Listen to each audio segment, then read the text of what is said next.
Good evening, everyone. So I'll be presenting I have 6 papers in front of me, and I'll be presenting one by one.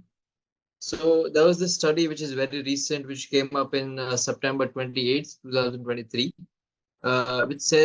which was published in NEJM, and it is about the tight blood glucose control without early parenteral nutrition in the ICU. So the earlier RCTs have shown both benefit and harm from tight blood glucose control in patients in the ICU, and variation in the use of early parenteral nutrition and in insulin-induced severe hypoglycemia might explain this inconsistency. So the earlier RCTs have shown both benefit and harm from tight blood glucose control in patients in the ICU. And in this article, we have, so it was divided into 2 groups. One was liberal glucose control and one was tight glucose control. Liberal was when insulin was initiated only when the blood glucose was more than 215 milligram per deciliter. And tight glucose control was to maintain the glucose level in the ranges of 80 to 110. And in both the groups, parenteral nutrition was withheld for 1 week. And in the conclusions, so the critically ill patients who are not receiving any of the early parenteral nutrition, tight glucose control did not affect the length of time or mortality. Yes, sir. Your comments, sir? So, Rohan, I'll ask maybe David and Jasmina to join in. But let us get a background on this. The glucose control in ICU, most endocrine guidelines of the US Endocrine Society, ACE, Indian Endocrine Society and RSSDI have joint guidance. They all say keep your glucose between 140 and 180. And they were based on the early papers of the same group, Greet Vandenberg's group from Belgium. And their group had published initial data. Their first data came from the SICU segment, that is surgical intensive care unit. Then their second group came from the MICU, that is medical intensive care unit. And then, of course, we had in the post cardiac care, particularly bypass, the Portland protocol. So if you see all the early guidelines in last 3 decades, they all evolved from there, and they all came to a number, a magic number of 140 to 180. That should be the glucose range, a milligram per deciliter. The debatable question was between 110 to 140, whether it impacts length of stay, duration of mechanical ventilation, the outcomes in terms of mortality benefit and comorbidity benefits. So that is how it was. Very clearly in the Portland protocol, a tighter glucose control was advocated. And if you see the medical and the surgical intensive protocols of Greet Vandenberg, the same group, they had, more or less stuck to this magical number of 140 to 180. This study has its own limitations. So probably you should have highlighted, Rohan, the limitations. But again, it shows that if you just go to the next 2, and there are graphs, I don't know whether you have shown the graphs in this paper. Can you go to the next? No, sir, there are no graphs. There are graphs in the study, but anyway, I might be able to pull out the study and show it to you. But can you go to the next slide? Yes, sir. So, the liberal control arm was about 215, and that's not standard of care. And the tight glucose arm was a little too tight. There's also a tight sugar study, which is Australia, New Zealand group, which is 80 to 110. So based on this study, I'm not so sure any global recommendation or guideline will change. All it says is that, it is reasonable to keep the glucose between 140 to 180. I'll stick still to that. And maybe in occasional circumstances, maybe a little lower value. But very tight glucose control anyway is not there in most recommendations and guidelines. So I'm sure David and Jasmina, my colleagues, will have some comments on that, but that would be my comment on this paper.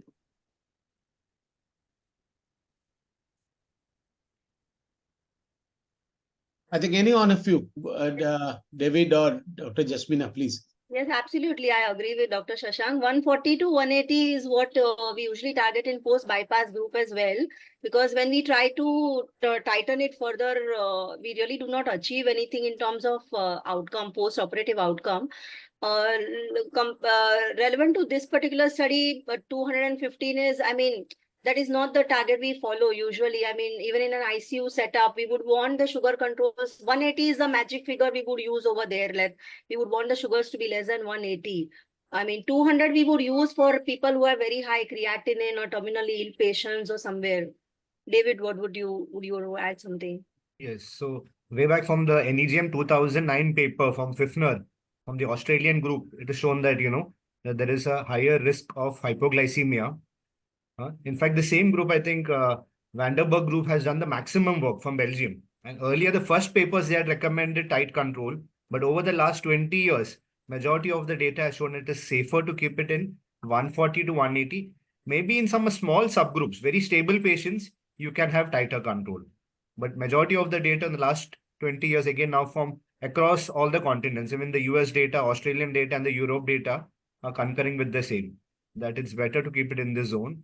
Here, like, they maintained with the new algorithm, the logic algorithm, to manage to keep the sugars between 80 to 110, and they achieved a median of 107. That median value was a bit safe. But again, we are quite worried. In ICU patient where the patient, may not be able to speak. We are really worried about the hypoglycemia, if there's some severe hypoglycemia. One more comment, Rohan, is there is a beautiful editorial written by my very close friend, Guillermo Umperes. He's at Emory and he's a very close friend of mine. And he has written a very nice editorial. If you read that editorial, he has made exactly the points which Jasmeena ji and David have just mentioned. And therefore, we should not change our current practice. But what we can do is in the Reliance ICU, we can actually collate data of, of various, divide them into various cohort, cardiac cohort, the medical intensive care cohort, surgical intensive cohort, and see the outcomes over maybe next 1 or 2 years. Arindam, that's something which we can do and give it as a. I think, sir, you are bang on this because we have electronic medical records. And generate some science around it, Sir, I would definitely take this. Yeah, and you can. I will definitely take this point because you know that we have electronic medical records and we have a separate ICU data which is automatically connected, and we also have a chief information officer where this could be so we will definitely collaborate and do that part. Just on a personal note, sir, I have had visited Vandenberg's unit itself. It's in Leuven. Yeah. And it's a very small unit, much smaller than us. And if she can do such a great work all through these years with a limited bed numbers, we have a sort of mine of the data itself. And now that we also have an automatic data collections, we'll definitely work on it, sir. Sir, should we go to the next one? Because you would be quickly leaving. So I'm worried about that part. Okay, Rohan, please. Yes. So, so there was another study, subcutaneously implantable electromagnetic biosensor system for continuous glucose monitoring. And the present work is an effort for the realization of implantable EM-based sensors, which can be an alternate to the enzyme-based or the optical-based glucose sensors, which we are generally using. The electromagnetic sensor does not detect or track glucose molecules directly from the blood or the interstitial fluid, and rather the resonance frequency of the sensor changes with the dielectric permittivity of interstitial fluid owing to change in blood glucose. In a way, it can track blood glucose trend from a reference or a calibration point. And initial proof of concept in vivo experiment was performed with sensor implanted to swine and beagle in a controlled environment. And a good correlation between sensor frequency and blood glucose is seen during in vivo IV glucose tolerance test and oral glucose tolerance test experiments on swine and beagles. In addition, the developed sensor interface module is capable of continuous measurement, and the real-time sensor data can be visualized using the Android mobile application as well. But the proposed sensor and systems are indeed still in the early stages of development. So, sir, any comments on this? three things, Rohan, and then sure I'm. First thing is that when we measure these CGMs, they are all measuring interstitial fluid. So in the critical care area, currently it is a relative contraindication because interstitial fluid has a lot of changes. And what we measure in the blood is the venous plasma. What we measure in the glucose meter is the capillary. And therefore, there is a glucose grid being developed. So all these glucose meter CGMs, they need two types of graphs. One is called as YSI. Just like we have an ISI stamp on any machine, we need a YSI graph or a plot. And there is something called as error grid analysis or a glucose grid analysis. In fact, Dr. David Klonoff is plotting this glucose grid for these sensors now. And I'm actually, me and Dr. Mohan from India are on this group of glucose grid analysis. The challenge is in critical care situations because of the fluctuations in the interstitial fluid, the measurements don't fall in zone A. We have zone A, B, C, and Z, and they don't fall in the zone A, and particularly for the lower bound. So therefore, if you must have seen, whenever somebody puts a CGM, not in a critical care situation, the lower, they overread hypoglycemia to the 30%, because a Libre which we have in India is very inaccurate. But they are very, as you said, Rohan, they are enzyme based or optical based. Now, electromagnetic sensor was available commercially in the US by a watch around 2000 called GlucoWatch. But that did not do very well because of, particularly in countries which are tropical, because of humidity. You know, in our geographies, there is a lot of humidity which also interferes with electromagnetic sensing.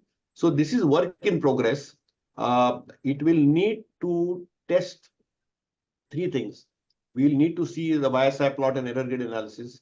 Number two, we'll have to see the measurement, how accurate it is, both in non-critical care hospital setup, critical care setup, and office setup. And the third is probably we'll need to see in ambient extreme temperatures and humid environments, how does it do? Because up till now, some of these electromagnetic sensors have not done well. In the US, there is a company called Eversense. They actually put the CGM inside the subcutaneous tissue, like a surgery, small surgery. It costs 4,000 and US dollars. And for 6 months, you can estimate glucose.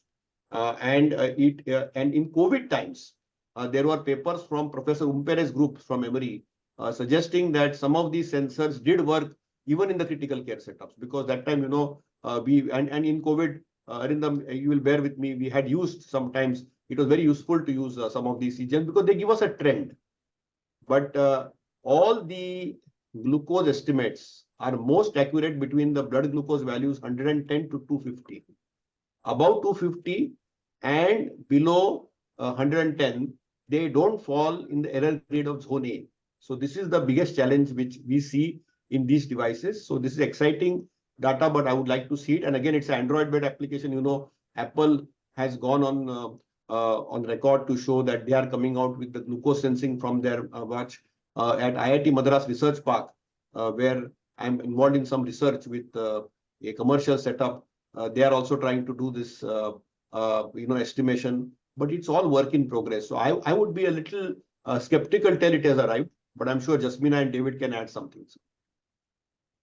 Thank God. I mean, nothing more to add. Absolutely. Though these sounds very exciting, and for outpatient, definitely, whenever it is available to us, it's going to make a lot of difference. But for critical care setup, as Dr. Shashank already pointed out, because so many parameters anyways fluctuate, even with our continuous glucose monitoring that we use even now, we are not able to implement. So electromagnetic, I don't think we will have in near future, I don't think we'll be able to use in ICU setup.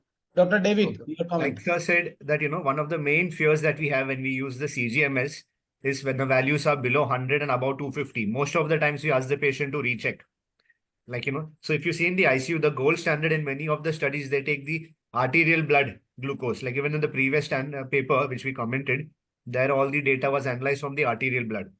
So when you are checking over here, now this is something new. They're checking the glucose from the interstitial fluid using the permittivity and checking for the resonance frequency. So it's a total new technology. So maybe the risk of hypotension or patient who are on inotropes, where you are very afraid to use the CGMS, it may not be accurate. Even the finger prick value may not be so accurate. So maybe in that population, we'll have to see how this data comes, whether it's reliable or not. Similarly, what happens is in enzyme-based, many times we get error in patients who are on high doses of aspirin or high dose of ascorbic acid. And in ICU now, I think many places they're using high doses ascorbic acid as one of the treatment modalities. So there's a high chance of the enzyme-based glucose sensors to give a false value. So this is something interesting, but at least I think it is 3 to 5 years away from I think it being launched in the market. So we can hope that if not in near future, but somewhere in between near to distant future, we would have some sort of more reliable but a little more of a non-invasive, but to some extent functionally accurate non-invasive continuous blood glucose monitoring, even for the ICU patient. So let's wait for the future. I think, Rohan, let's go to the next one. Sure. Yes, please. So, as you were talking about the last paper, now there are some consensus recommendations for the use of automated insulin delivery technologies, which have come up in the recent 6 or 7 years in clinical practice. And we have seen tremendous advances in the AID technologies. Numerous randomized controlled trials and real-world studies have shown that the use of AID systems are safe and effective in helping patients with diabetes achieve their long-term glycemic goals, whilst reducing hypoglycemia risk. So I would not really go into the detail because it was a very long paper. So they had the approach and the framework and everything, that what checklist is to be followed by the user and as well as by the clinician who is prescribing. And this is the proposed short approach, that how to assess the glycemic information. And you can interpret the CGM data, including the mean glucose glycemic management index. And then how can you optimize in age settings, and how can you regulate the insulin doses? So, Shashank sir, comments on this? So two things. Now, this time in range has become a standard of care. So we call time in range as glucose in range. And then there is time above range, level 1, level 2, and time below range, level 1, level 2. And then again, Dr. David Klonoff's group, see what happens with the CGM, which is Abbott Libre. We don't have Dexcom in India. It's very expensive. So with the Abbott Libre, and the system available with us, the algorithm is algorithm 2, while in the US, the algorithm which is available is algorithm 3. So the lower glucose gets overread. And they also calculate an EA1C, which is very, very inaccurate. That EA1C is very inaccurate. And that is why Professor David Klonoff, who is the president of the Diabetes Technology Society from California, he developed this GMI. In fact, in the original paper of GMI, Dr. Mohan and myself, we both are authors on the paper. GMI basically is for the lower bound of glucose. And there is the closing the loop, as they call it. So you sense, then a AI-based engine interprets, and then an insulin delivery system like a pump delivers. So in the type 1 diabetes space, this closing of the loop, which is called as a hybrid loop, is possible to some extent. And most of the new Medtronic pump, again in India, there is a monopoly of pump. We have only one pump available. And there is a little bit of loop hybridization, but their sensor is the Medtronic sensor. So that is also available in India. But the problem is that it is expensive. It is not easily available, but it is going to be automated insulin delivery is going to be a standard of care in times to come. Very useful for type 1 diabetes population. In type 2 diabetes, our use is not very, very frequent. Of course, then our population with type 2 diabetes needs very high doses of insulin. And so that this is called as the closing the loop. The sensors have made a big difference. Many tools are available now. For example, in the pen, there is a pulse which goes, and from the pulse an SMS goes, or a WhatsApp goes to a doctor. So, this whole looping is possible. So I think it's an aid. If you ask me, the aid stands for actually aiding the correct delivery, because most of these are algorithms. See, in the good old days, we used to have sliding scales, but there was also a dictum that sliding scales slides to death. And you have to educate our nurses and our healthcare providers. And we don't use the sliding scales anymore. So my only concern with these is that the safety valves and safety engines have to be strong. And this is emerging technology mainly for people living with type 1 diabetes. And in them, it has changed the way they live. Their A1Cs have come down, their hypoglycemia has come down, their hypoglycemia unawareness has come down. So if you use and if you loop well, you are able to get them to control. So that is my comment on it, but I'm sure David and Jasmina will have some comments on that. AIDs are like truly sort of what we call artificial pancreas, and patients are those who can afford. Affordability is a main thing with us, but those who can afford, more than that, those who can understand, those who are intelligent enough to make their own adjustments and take their own meal boluses, etc., it is a very good thing. Going forward with this particular article, they have many more things in line, that is to use something which is totally complete closed loop, where and it's a fully automated thing where the patient doesn't have to manually take boluses at the meal time, etc. And that is something which is more desirable. And going further again, they would want to do something which will mimic the physiology very closely, not just insulin, but along with that glucagon or pramlintide would also be delivered. So those studies also are included in this particular article, which is obviously very fascinating and exciting. For our patients, I really don't know when we can have all these things, but whatever we have right now, type 1 patients are the most number of people who are benefiting from that. David, would you want to add? To add on to Sir and Madam's statements, like the main issue we have over here is number one, the cost. Like in US, it's reimbursed by the insurance, in Europe by the health system from the government. The second issue, till the previous automated insulin delivery or the pumps, you need to teach the patient a lot. So it was dependent a lot on how the patient does the carb count and how much does the patient understand about the glucose variations due to the current sugars, the glycemic load from carbs, from fat, protein. So it used to be a complicated. You need to have a strong team. Now with this automated pumps, which have good artificial intelligence algorithms, gradually, like you can give a patient a ballpark value, and patients it can manage it with a simpler understanding. So even if they give a rough dose as the bolus, the remaining dose can be adjusted by the pump itself. So even patients who are not so very understanding can manage it. But again, in an ICU setting, it will take a long time. This is predominantly for a type 1 patient who is, in the outpatient. For inpatient, again, you have the sickness, the primary morbidity that the patient comes in, that can add to a lot of variation. So it will be mainly for an outpatient setting. Sorry, just to add, but even for critical care setting, if the illness is not very severe, or is you contemplate it's not going to be a long-term ICU stay or something, people still do continue. If they are very well stable on the pump, they continue using the pump for a short while before switching them over to open loop system. So can we very quickly have your comment on that you are saying that the closed loop system for critically ill patient, it would be not in near future, and second, whether this pumps could be still used on, we might say, for an HDU based patient. Yes, for an HDU based stable patient, definitely we could use. I concur with Jasmina and David. I think Jasmina made a point that if somebody is very stable hemodynamically and doesn't have any multiple comorbidities, but a long stay for some other thing, for example, trauma or healing, it is quite easily possible to do it. But otherwise, like as you said, in a high dependency unit, it may be reasonable. But otherwise, one has to be a little cautious.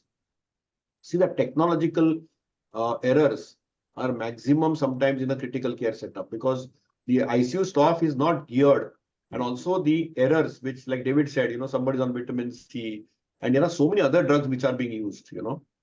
Then what happens is that there's a lot of drug interference and assay interference which creeps up, and therefore it is very important to recognize that sometimes taking them off helps. There are situations, however, sometimes we use, for example, if a type 1 diabetic gets pregnant and wants a tight glycemic control and is on a pump and is in the ICU. Okay, that is where Jasmina was alluding to. Sometimes we do continue the pump and continue using the CGM for some period of time, because by that time the patient is used to handling this a little better. So there are situations, but these are more of exceptions than a rule. But except for that, I think I think all three of us are on the same page on this. Fair enough, sir. Point well taken. So we move to the, because we are running short of time, so we move to the next one. Yes, Okay. So, Rohan. yes. So there is another concept of non-thyroidal illness syndrome, which basically has a pathophysiology of where in the early phase the peripheral thyroid metabolism is impaired and with reduced hormonal viability, consequent to the consumption of carrier proteins as acute phase proteins and change in the expression of transmembrane hormone transporters. It deranges the iodothyroid function, causes a decrease of T4 to T3 conversion, and with a further raise in the inactivation of T4 to reverse T3. And in the chronic course of the disease, it inhibits the hypothalamo pituitary axis. So there were two studies actually, and we are only going to cover one because they are both very similar. So association between serum-free thyroxine level and an all-cause mortality in critically ill patients. This was a retrospective study done from Mimic IV, and low T4 levels have been observed in critically ill patients. However, controversial results regarding T4 supplemental therapy are always reported. Now, the NDIS, which has been recognized as a predictor for poor prognosis in many diseases such as lymphocytic leukemia, or the patients who are on chronic hemodialysis, COVID-19, or stress cardiomyopathy. The association between free T4 levels and mortality in critically ill patients has not been fully established and needs to be clarified. So the results in the final analysis, total 888 patients were enrolled, in which serum FT4 levels were divided into 4 groups. So the groups were less than 0.7, 0.7 to 1.2, more than 1.2 to 2.4, and more than 2.4. And a significant difference in 30-day mortality was observed between the 4 groups, and it was calculated using the Kaplan-Meier curves, which also presented a significantly higher 30-day mortality in groups 1 and 2, with a p-value of less than 0.001. So this is the KM curve for 30-day survival by free thyroxine levels. The risk represents the patient's number in each free T4 levels at the start of each time period. Now, although hormone supplemental therapy is recommended in patients with primary hypothyroidism, there are controversial results in terms of T4 supplements if it is to be used in NTIs. Although a beneficial effect on cardiac performance has been observed in patients with idiopathic dilated cardiomyopathy. Levothyroxine usage in ICU patients with low T4 concentrations showed no obvious benefits, and even worse, a slightly increased mortality has been observed in patients with acute renal failure, which were treated with levothyroxine. So in conclusion, serum-free T4 levels were significantly negatively associated with a 30-day mortality when they were lower than 1.2, and it could predict the risk of 30-day mortality. A higher FT4 level is potentially related to increased 30-day mortality as well. Yes, sir. Your comment, sir? I think I'll give my comments and I'll have to quit. You'll have to forgive me for that. I think there are 3 things very clear cut. Number one, this non-thyroidal illness is a very ubiquitous term and heterogeneous term. Second thing is that there is no role for thyroxine supplementation in this space at all. People had supplement T3 in the past in cardiac conditions, which you did allude to, for as an inotrope. And very rarely we do that in exceptional situations, including cardiac transplant. If you see cardiac transplantation literature, there is some mention of IV T3 there. T4 has no role at all, because we know ultimately in the critical care milieu, everything is all deiodination. The active form of thyroid hormone is T3, and it is low T3 which drives everything. The challenge with T4 is that it has an arrhythmogenic potential, and the atrial fibrillation risk in chronic cases and the arrhythmia risk, including all supraventricular tachycardias in acute cases, is pretty high. So number one, there is absolutely no role for any supplementation, T3 or T4, unless there is an exceptional anecdote. There is absolutely no role for any of that supplementation in the critical care setup. in absence of an overt thyroid disease. That's number one. Number two, using T3 and T4 as markers for mortality prediction may have some role, but most of the data is retrospective, very few prospective, and all the RCT evidence has not really favored any of that. 2-3 things in that space is low T3 means a poor outcome.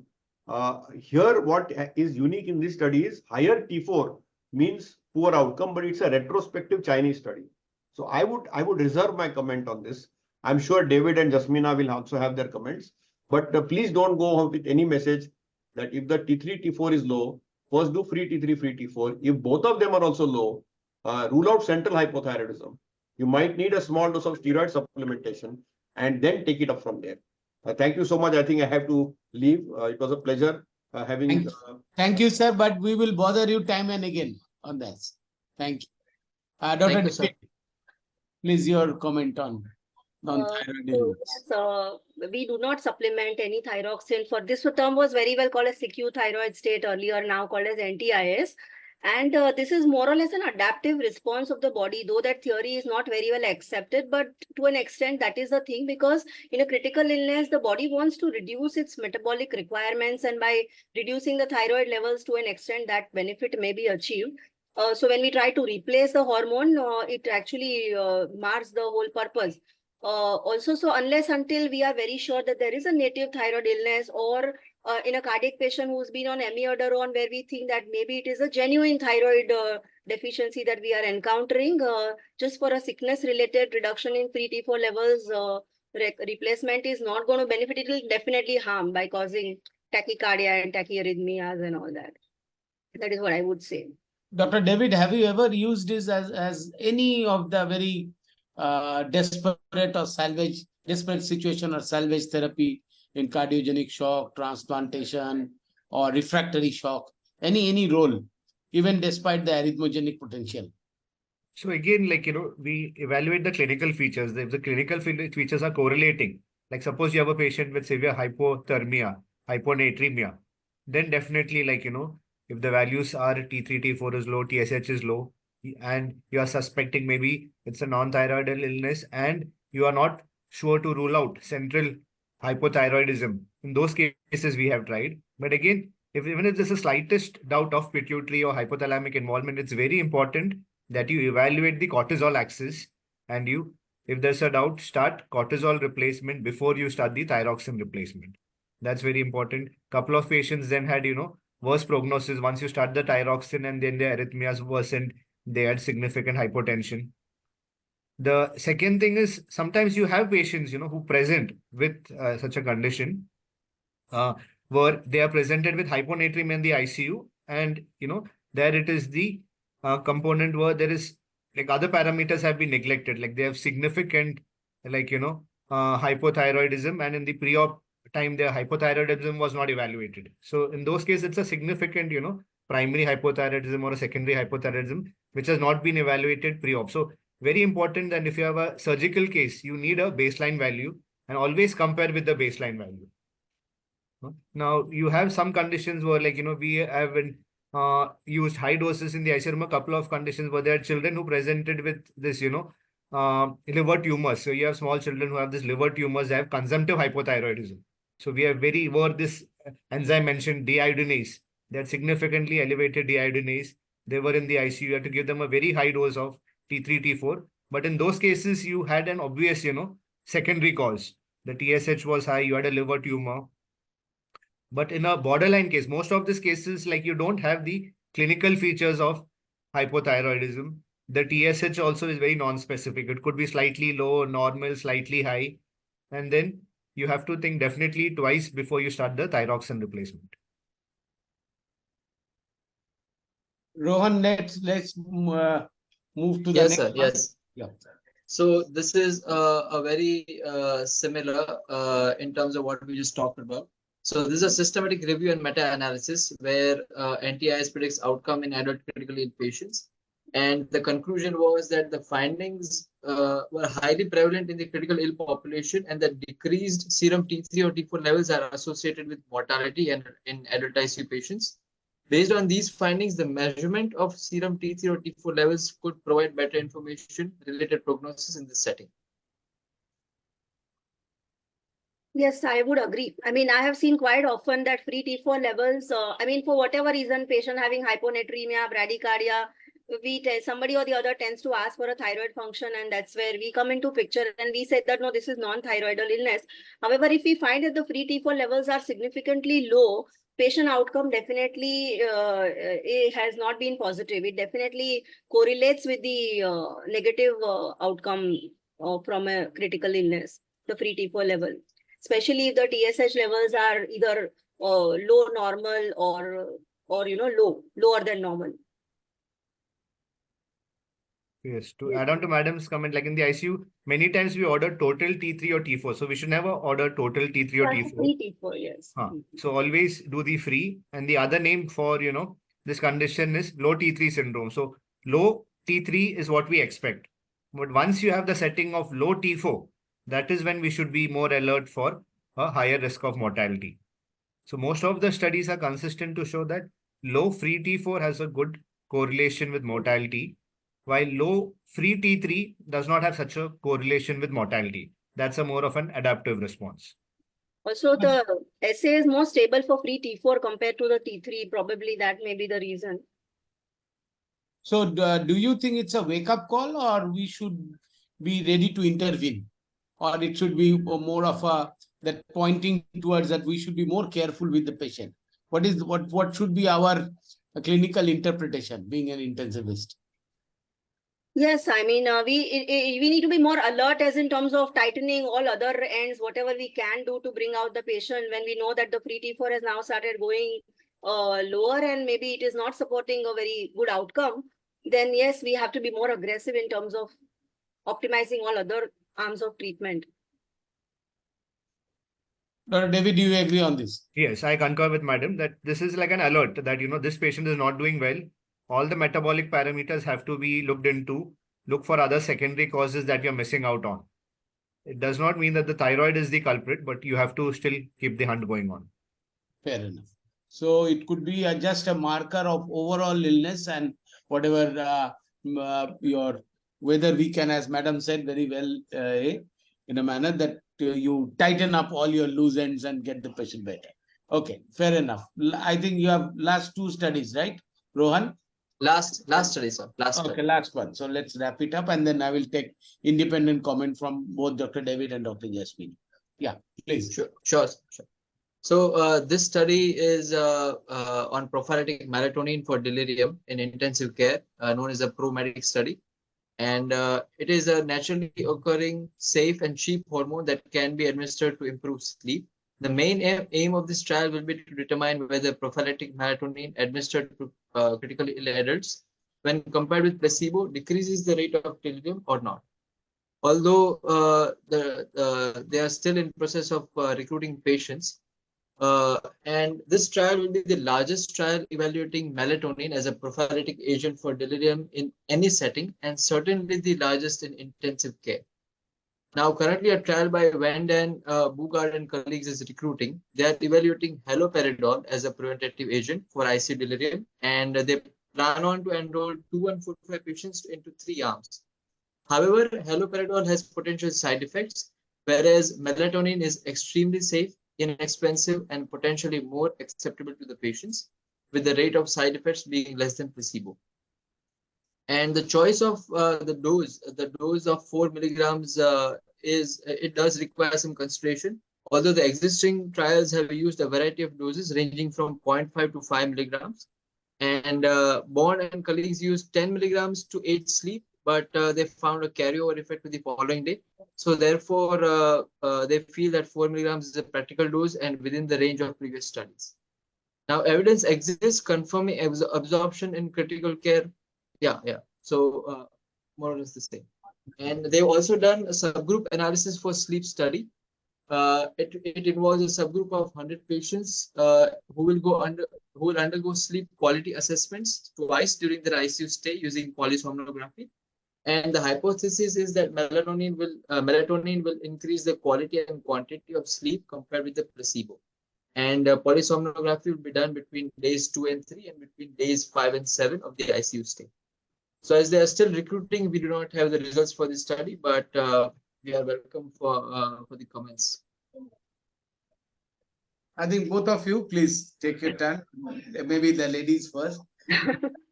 So melatonin, this study is definitely sounding exciting, mainly because melatonin is safe, except for occasional headache. Patients do not complain of any other side effects usually, and it is a very, what do you say, fancy kind of a drug which people take because it's available over the counter also nowadays, those who do not get sleep. Having said that, I have my doubts, though. I mean, the study would definitely help the study results, that how strong it will be to really control delirium in ICU patients. And before using that, I would like to rule out other causes of ICU delirium, which can often be related to some metabolic issues or undiagnosed central nervous system issues, or it can be sometimes related to steroids which are used in ICU, etc. And once you've ruled out all this and then you want to use melatonin, I don't know whether it will give a really desired kind of effect in an ICU, because even outpatient, sometimes people do not get the desired sleep or the thoughtless, quiet, peaceful sleep kind of thing what they actually look for. So, but we'll definitely wait for the study results. David, what is your experience on melatonin? So it sounds really interesting because we know that ICU delirium is a very tough thing to manage and it's quite prevalent. You have a huge proportion of patients who get that. And melatonin sounds like an interesting molecule. It works on the suprachiasmatic chiasmatic nucleus, which controls the circadian rhythm. But like Madam said, like in the practical experience, what we see in patients who come, it has no side effects, but the efficacy of the drug, both for sleep and even for delirium, non-ICU cases also, is quite mild. So because there's a huge proportion of patients, I think in a large study, you may see that there's some, maybe benefit, but on a patient case-to-case basis, like, if you give a patient and to confidently say that patient, yes, with this drug, there's a significant chance that we could prevent delirium, will be really doubtful. I think you may get some positive results, like, but for it to be widespread and to be very confident to use it, I think it will be still a long way off. Maybe there could be some more molecules based on this study that can target maybe more specific manner the suprachiasmatic chiasmatic nucleus or some other mechanism we can learn from the study. I think this is just one way that we are getting to a more finer target ahead. I have one conjecture. Sorry. No. I was just saying whether we can use it as an add-on to other agents. That was my very quick question. So as a conjecture, whether we can have a combination, be it and not only as a treatment, but more of a preemptive therapy, if we can combine with either dexmedetomidine or a lot of people have combined quetiapine and melatonin itself. Obviously, haloperidol, melatonin also combination had been tried. So what is your take on it? Whether we can use it as a preemptive and more of a combination therapy? Both of you, sir and madam. I see no harm because melatonin has practically no side effects. So it will at least bring down the dose requirements of other potentially toxic drugs. It should be helpful. Dr. David? Yes, I feel the same. Like, as a single drug agent, the chances are less. But as an add-on, you can then reduce the doses of, the other drugs which have a lot of side effects. Okay, so I would request that as both of you are in our institution, so maybe in coming days we can plan it, and also we have an extensive sort of infrastructure for doing sleep analytics, right, and all the automated electronic records. So maybe we can take up certain of this interesting facts, be it your moderate glucose control or having a better quality sleep for ICU patients, which would eventually reduce the incidence of delirium itself. I think we can aim. So before winding up, I would say that what do you expect the intensive care unit to have a take on this particular year, 2024, in terms of critical care endocrinology? And before we sign off, we officially promise you that we are going to get back to you time and again. And if from your busy schedule, you have to give us some time, at least once a month, to have an update on critical care endocrinology. So I will start with Jasmina madam and then with Dr. David, your take on that. What is expected in 2024? What changes that we should be aware of? So honestly, I am quite new to the institute, so I would really not be in a position to tell you as to what I would expect from the. Now, overall, I'm saying, madam, that the changes, the updates, the tech The updates, changes wise, yes. I mean, I would you say emphasize. that use of glucose devices, which will be, better to frequently monitor blood sugars, as we already discussed today, without pricking the patient often, so which are more patient friendly and more reliable, and we can achieve better, tighter sugar control. That is definitely one.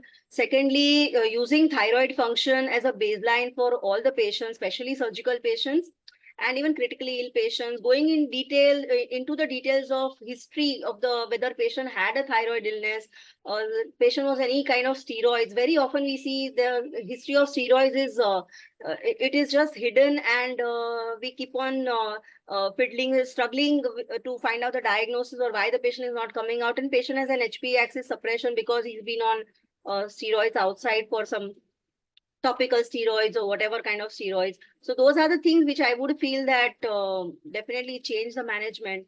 And of course, last but not the least, having these other things which we can control delirium and other things better. All in all, that is what I would say. Dr. David, your closing remarks. Yes. To add on to madam's things, I think we could study and, collaborate on definitely the tighter sugar control in ICU, we have to prevent hypoglycemia, control the hypoglycemia. So we have good data. So how would we, work towards publishing it? That's something that we could do. Second is we have a lot of patients now, for liver transplant. So we have a lot of patients with hyponatremia and they have borderline adrenal insufficiency. I think that is one group of patients that we need to work on more. It's a very interesting concept of, adrenal insufficiency in cirrhotic patients. We don't work up these patients a lot. So I think we should, we have now, I think the 13 South, a lot of, cirrhotic patients. In those subgroup, I think we should start working on the So adrenal you're talking insufficiency. about CLD, DCLD both, and Yes. you have sort of noticed quite a bit of adrenal insufficiency in this subgroup. Fair Yes. enough. I think this is We an should work interesting on point to those, point out. I've already And discussed with one the more point, Dr. David, I learned from you about this euglycemic ketosis in SGLT2 SGLT2, yes. patients who are deposing for surgical intervention. Anything that we can think of? So, yes. So, we had picked up these cases around 3-4 years back. So Mehul Shah sir had published this data from our ICU where we had 3 patients who had come. So now what has happened is after that, we have to, most of the cardiac surgeons, we have made a list. So all the cardiac surgeons in HN have a list of, the 40 most common brands of SGLT2. So as soon as the patient comes to their chamber, they give the patients this list. I think now what we should also work is, now the new in the ICU is lot of prevalence of GLP-1. So GLP-1 has this, very good effect for weight loss. So it's being used by a huge proportion of patients who are diabetic and also who are obese. So this can also lead to a lot of reflux, and that can, in the surgery, it can lead to again, a lot of vomiting, intra vomiting, aspiration. So I think we should even start looking at this group of patients, like preoperatively, how to, prevent it. So if we can characterize this data and, work on this, are we seeing some amount of aspiration in patients who are taking GLP-1 analogs? Because the prevalence of the use of this drug is going to go up exponentially in the next 2 to 3 years. So if we can get some data on that, then we can In fact, again. I was going to ask you that whether there is any implication on acute illness when this drugs exponentially. So be it your glutide, Ozempic, and all others. So what two we things. what One we is expect? this, that the delayed gastric emptying time has led to, some case reports in the West where there have been patients who have had aspiration during their surgery and then they needed ICU admission. And second is we are seeing a lot of patients on this drug who are having postural hypotension. So the hypothalamic center for appetite and thirst are next to each other. And there are a lot of studies both from animal data, mouse models and humans that this GLP-1 analogs reduce thirst. So we are getting a lot of cases in the ICU because of dehydration with these drugs. So at the OPD level for the physician, it's very important to counsel the patient. Yes, your appetite will come down, but please don't forget to drink water. And if your blood pressure is on the lower side, then please watch out for, postural hypotension. There have been people who have had falls. They had to rush to the ICU. I'm little intrigued on that. Your SGLT2, those SGLT2 actually increase thirst, but your GLP-1s, they reduce thirst, right? Yes. And So they're prone for this postural hypotension. Most of them, if you see the data from the research papers, they have shown some increase in the heart rate. Little bit of tachycardia is known. The reason for this is again this, that, the blood pressure does go down, the thirst does go down a bit. Jasmina, madam, you were saying something. Yeah, I was just saying that even with SGLT2, when we start, the patient is on diuretics, we need to be really careful because they'll end up with postural hypo. We need to adjust we need to down titrate the doses of diuretics sometimes because of the SGLT2. They get into postural hypotension, etc. And also the euglycemic ketosis, as you mentioned. So we must discontinue at least for 48 hours before elective procedures. And if the patient is undergoing an emergency procedure for whatever reason, we need to watch for the adequate hydration, ketosis, etc., acidosis especially. Fair enough. Okay, so we will definitely come back and have all those interesting discussions with our endocrinology consultants and as well as all the other specialties that we have. So I officially thank Acumentis, who had been our knowledge partner, and SATS Academy for being the technical partner, Prajakta Jadhav, our general manager for the department, who had coordinated everything, but mostly Dr. Rahul Pandit, our chair, and Dr. Tarang Gyanchandani, our CEO, to conduct this program, and my colleague, partner in crime, Dr. Prithima, to coordinate and get all this almost 70 different consultants from all over India on board to make them agree and to get their time out of it and make this program successful. So we'll follow it up with a edited version of the discussion, and all the presenters would be requested to submit a small write-up of the individual programs, and we will come up with a printed version of it. So see you very soon on a different platform, on a different program, but we would be having quite a bit of busy year also around. And thank you, Jasmina madam. Thank you, Dr. David, for being here, and thanks all. And obviously, Rohan, I should also thank you for pitching in at the last moment. So thank you so much. It was a wonderful and experience. Thank you. Thanks for involving me. Thanks. Thank you, sir. Bye. Thank you, sir. Thank you.